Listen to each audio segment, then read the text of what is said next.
বাশার আল আসাদ সরকারের পতনের পর থেকে সিরিয়ায় জোর সামরিক তৎপরতা শুরু করেছে দখলদার ইসরায়েলি বাহিনী।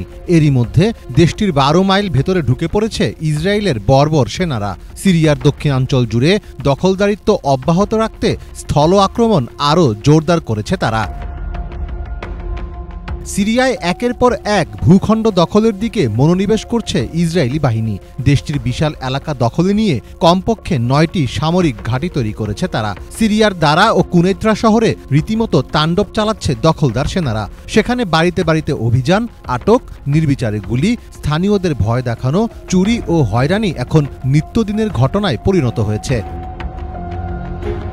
ইসরায়েল তার দখলদারিত্বকে ন্যায্যতা দেওয়ার জন্য আরেকটি কৌশল ব্যবহার করছে, আর তা হল দক্ষিণ সিরিয়ার সংখ্যালঘু দ্রুজ জনগোষ্ঠীর সমর্থন আদায় করা এবং জনগণের মধ্যে বিভক্তি সৃষ্টি করা। দ্রুজদের কাছে টেনে তাদের আনুগত্যের উপর নির্ভর করে স্থায়ীভাবে নিজেদের উপস্থিতিকে দীর্ঘস্থায়ী করার চেষ্টা করছে ইসরায়েল। তবে এবার ইসরায়েলের বিরুদ্ধে প্রতিরোধ করতে অস্ত্র হাতে নিচ্ছেন সিরিয়ার বাসিন্দারা। স্থানীয়দের বরাতে বিভিন্ন গণমাধ্যমের সূত্রে জানা যায়, দেশটির দক্ষিণের অনেক বাসিন্দা সশস্ত্র প্রতিরোধ তৈরির পথে এগোচ্ছেন।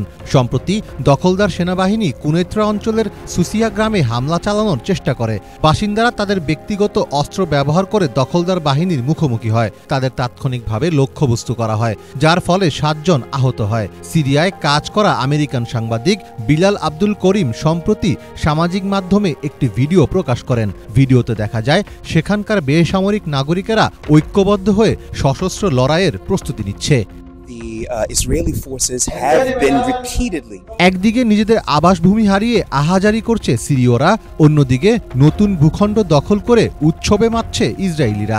সম্প্রতি সিরিয়ায় নতুন দখল করা অঞ্চলে পর্যটকদের নিয়ে যাওয়ার সিদ্ধান্ত নেয় ইসরায়েল।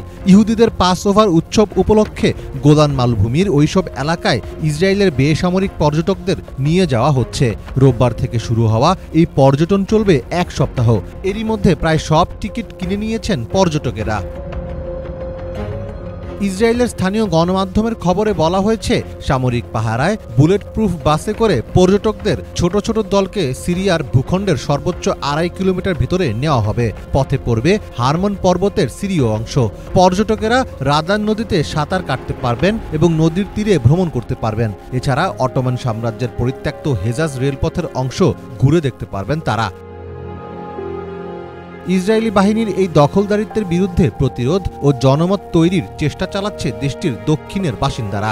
গত ২৫ ফেব্রুয়ারি ইসরায়েলি সামরিক অনুপ্রবেশের বিরুদ্ধে একটি বেসামরিক বিক্ষোভে যোগ দেন শত শত সিরিয়ান নাগরিক। তবে জানা গেছে, এসব অপকর্ম ধামাচাপা দিতে স্থানীয় বা আন্তর্জাতিক মিডিয়ার সঙ্গে কথা না বলার জন্য বেসামরিকদের প্রতিনিয়ত হুমকি দেওয়া হচ্ছে। মীর ফজলে রাব্বি, বাংলা ভিশন।